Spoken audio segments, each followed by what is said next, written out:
I listened to God's voice. It was in the middle of the day on a Thursday. And I went and I knocked on the church door. And I said, I said, God, it's nobody here. It's a Thursday in the middle of the day.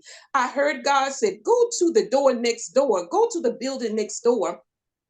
And I went to go turn the doorknob, and there she was, the women's ministries leader. Her name was Sister Pat Woodard at the time. She was there sitting in the chair. She had just got finished doing a Bible study, and I told her my story. I told her my name is Wanda Green. I was enrolled at Webster University, and guess what? God sent me to Charleston. I do not have a place to lay my head here, but I am here because this is where God has sent me, and I need a place to lay my head until I get my Master of Arts degree in management and leadership.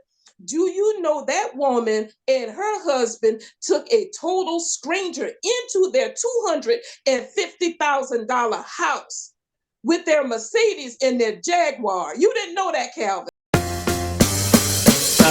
It's the Logan Power Show. Inspirational and motivational. It's the Logan Power Show. Informational to help you grow.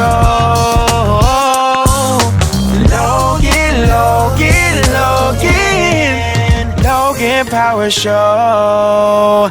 And now the host, Calvin Logan. Hey everybody, welcome to the Logan Power Show.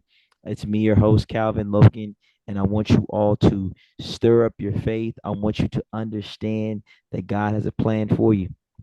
Yes. We've always heard about different stories in the Bible. It talks about Moses. It talks about Noah, 40 days and 40 nights. Remember Jonah, for instance, he was the one who God told him to do something of a great magnitude, and he decided I'm going to go elsewhere. And he got into the boat, and the Lord had started up a storm. And what happened was he told them, if you throw me out of the boat, the storm would stop. So when he did that, the storm did stop. He got swallowed with the whale. 3 days and 3 nights he had his encounter, and then the whale spewed him out, and he did the Lord's will. So I'm gonna talk about a lady who's gonna talk about how God told her, have a book titled "Get Out of the Boat." Our very Yes. own friend, Miss Wanda Green. How you doing, Miss Green? I am doing great. What about you? I'm doing great, ma'am. So for those who don't know Mrs. Green, she's from Sumter, South Carolina, here in the Low Country. So tell us what led you to this title of "Get Out of the Boat." It was God ordained. I'm telling you, this book is a story of faith. And I'm telling you, Calvin, if people don't know is we went to graduate school together, and you have no idea what it took me to get there. And I'm telling you, Get Out the Boat is just the beginning of my journey of Absolutely. faith. Amen. Yes, ma'am. Going to graduate school together, class of 2011. We definitely was a great 12. 12. Well, 11, 11 for us. It was 11 for us. We graduated because I know I got done. The Marine Corps took about it's 2011, Yes. 2012, that time frame. So good, about almost 10 years ago. So definitely Yes. God has been good to us. Um, so what took you through this transformation, getting out of the boat, getting your undergraduate degree, then venturing off to get your master's degree? So you talk about faith and how faith has been something that has sort of been sort of your heartbeat, your focus. Um, and you talk about your passion, your love for the Lord, and a heart of God. Yes. Um, what are some things, that disparity or some challenges that people may not have learned through your process to help you Well, get out the boat? Well, I will tell you with my undergraduate degree, Morris College in the big city of Sumter, South Carolina, it was God ordained for me to go there because after 17 years of marriage, and I talk about it in my book, my parents decided to separate. And guess what? My mom moved right across the street from Morris College. So I know God had a plan for me. And let me tell you, I really, after high school, I was just an average student, really didn't have any direction about what I wanted to do after high school. But one day, an announcement on the loudspeaker changed my life. They said, anybody who's interested in the College Connection program, and now you might hear it as the Upward Bound program, anybody who's interested needs to come to the guidance counselor's office. And I said, you know what? I don't have anything to lose. I'm only a C student. I don't plan to go to college. My mom, told me the best that she knew how. She said that I just need for you to go and get a trade somewhere or either go to work. That was my plan after high school. But again, that announcement changed my life. I remember going to the guidance counselor's office. They signed me up to go to the College Connection program. And I went for the summer of 1986, made a lot of friends, enjoyed it. They kind of gave me information about the benefits of going to college. We even had the opportunity to visit different colleges and universities on the weekend. And I said, you know what? I think I might want to go to college. I think this is something that I might want to do. So I enrolled in Morris College in 1986. And after the first year, that was one of my biggest challenges, is because I received a bill after my freshman year for about $2,000. And at the time, my mom was a domestic worker and my dad was disabled. And I said, well, I don't have $2,000 to continue with school. So I said, I guess I'll just go down to Myrtle Beach, which a lot of people did, which was 2 hours away from Sumter, and become a housekeeper. And during that summer when I was a housekeeper, I I was not a Christian at the time, but I knew who God was, and I know that He answered prayer. And I remember cleaning those rooms in Myrtle Beach, and I said, Lord, I don't have the $2,000 to be able to go back to school, but you told me if I delight myself in you, you would give me the desires of my heart. You said that you would answer prayer. You said that you would even answer prayer even before I even asked the question. And I remember sweating down there in Myrtle Beach, cleaning those rooms. And I said, Lord, I desire to go back to school. And I remember getting a call from one of the guidance counselors at um, Morris College. And she asked me, she said, Miss Green, are you coming back to school? And I said, I can't afford to. I owe about $2,000. She said, no, no, no, no, no. That's a credit. I said, what? That's a credit. So, in the words of Dietrich Hatton, God answers a sinner's prayer. And there was all she wrote. I was able to get out of the boat of despair and finish Morris College with the Bachelor of Arts degree in 1990 and in sociology, and become a successful social worker for many, many years. Amen. Amen. And to take it upon yourself, not only did you not allow uh, adversity to sort of hold you from where God was taking you, but you Yes, persevered. And God had to make sure you got a phone call, because otherwise you would have said, "Nah," yes, you would have missed out, and yes, you had a refund on the horizon, and you yes. thought it was a debt. Um, Thinking about your life, how you've gotten your undergraduate degree, and then pretty much almost 20 years from that time frame, decided then I'm gonna go and pursue a master's degree. So pretty much almost some decades later, did you ever Yes. feel that your educational gap was something like you thought in your head, like, yo, I'm gonna go back to school and I'm gonna persevere something? Because you think about, like, I ain't touched school in so long, I'm going back Oh, in wow. for again. Let me tell you, Mr. Logan, can I be transparent? I have to be transparent. I had no intentions of going to graduate school over 20 years later. It was over 20 years that I decided to enroll in Webster University. And let me tell you how I came to that decision.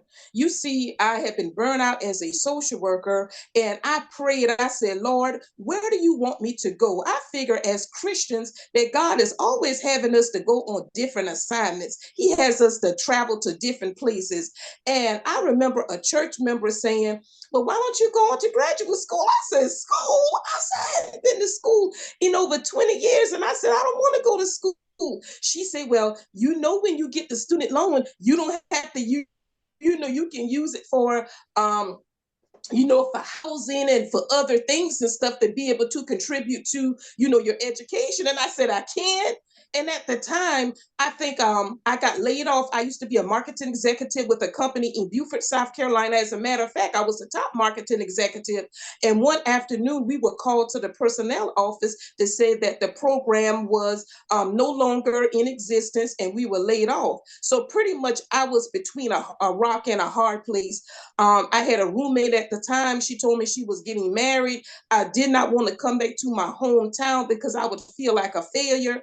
And I said, Lord, where do you want me to go at now? And I remember it just like it was yesterday. And I've always been a dreamer like Joseph. I remember going to sleep and I remember having a dream as to where God wanted me to go. And I remember God saying, I want you to go to Charleston, Charleston, Charleston. And the voice got louder and louder. And I woke up and I sat up in the middle of the bed and I looked around. I said, there's nobody in this room but me. But I was Jonah number 2. Now, the only difference between Jonah and I is when God gave me the assignment, I didn't take off and I didn't go the opposite way. I went the right way. And I said, God, I said, okay, I don't know anybody in Charleston.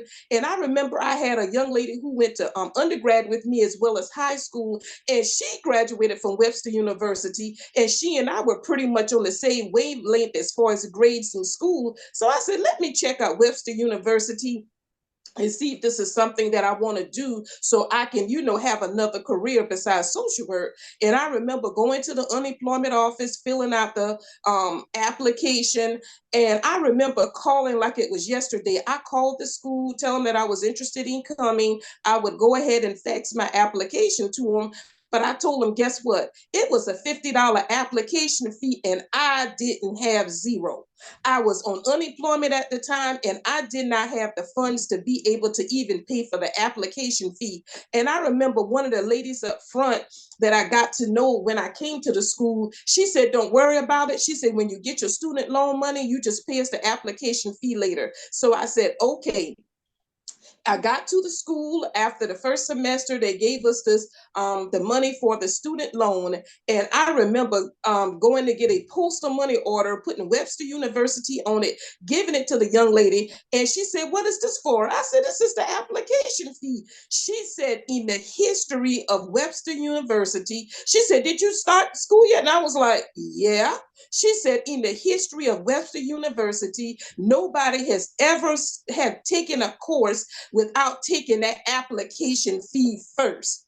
But guess what? That wasn't one of the biggest miracles that God performed. You see, my book is 124 pages and it's packed with different stories of me overcoming different challenges. But one of the biggest challenges is even every time I speak to a different group of people, everybody wants to hear about how I was 40 something years old, moved to another city without a place to stay.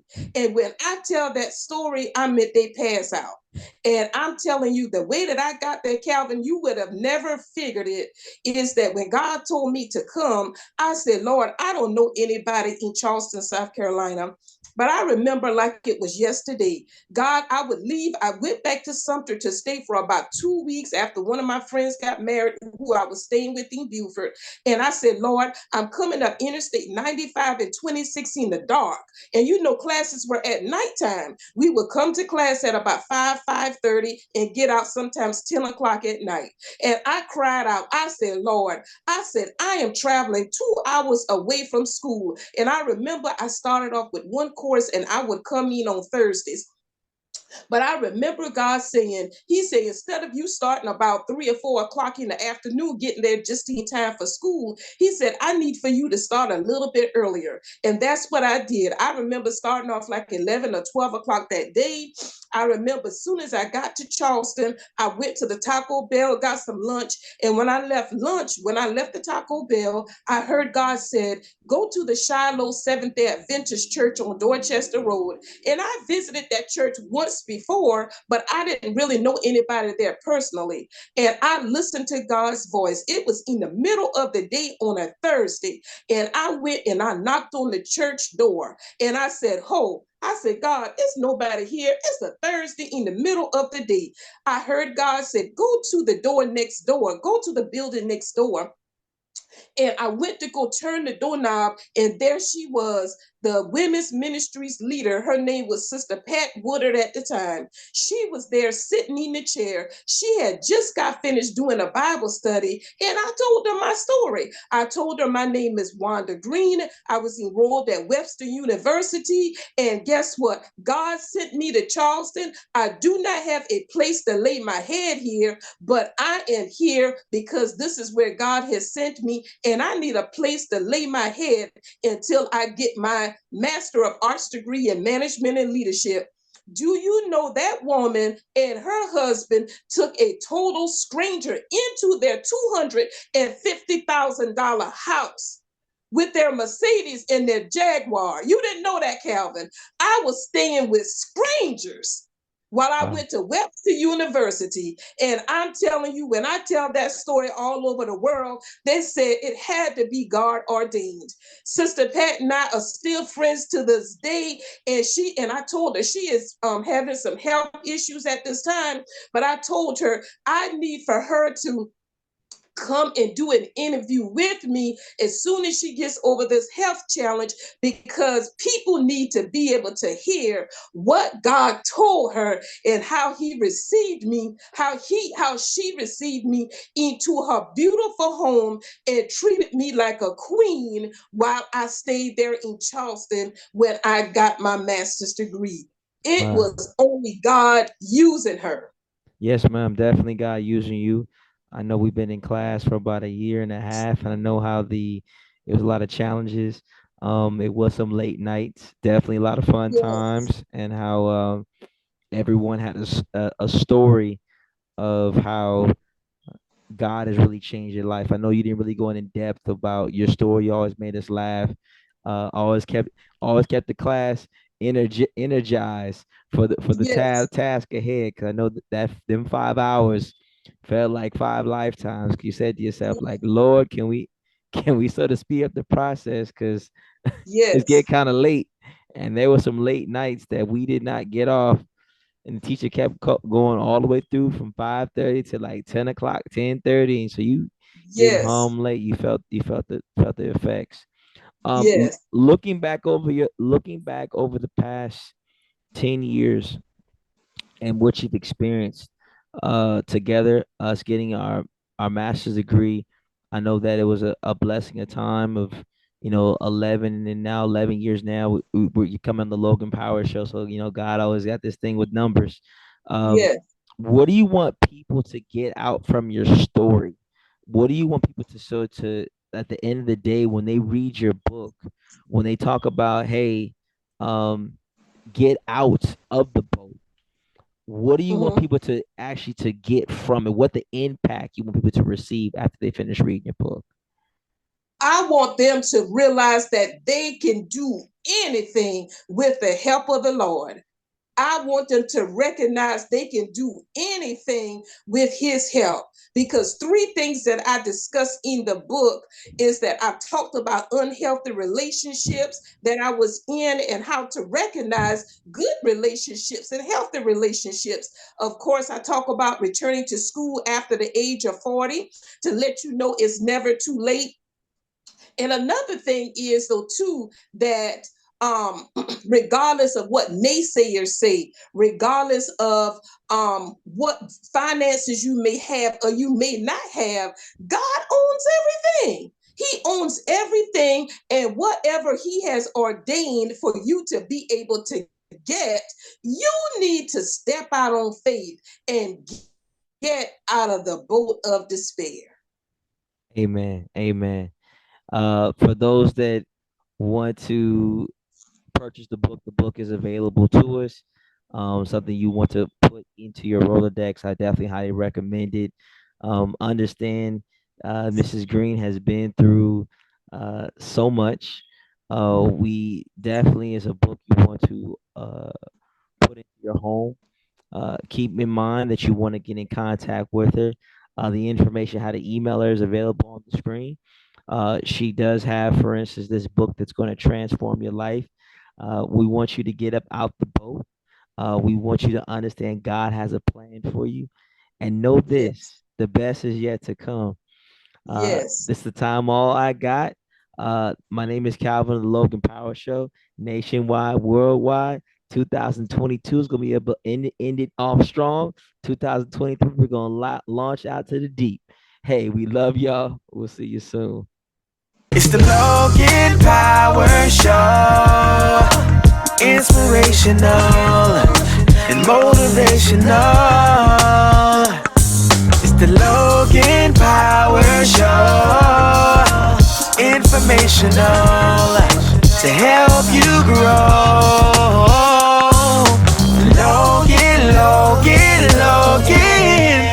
Logan Power Show.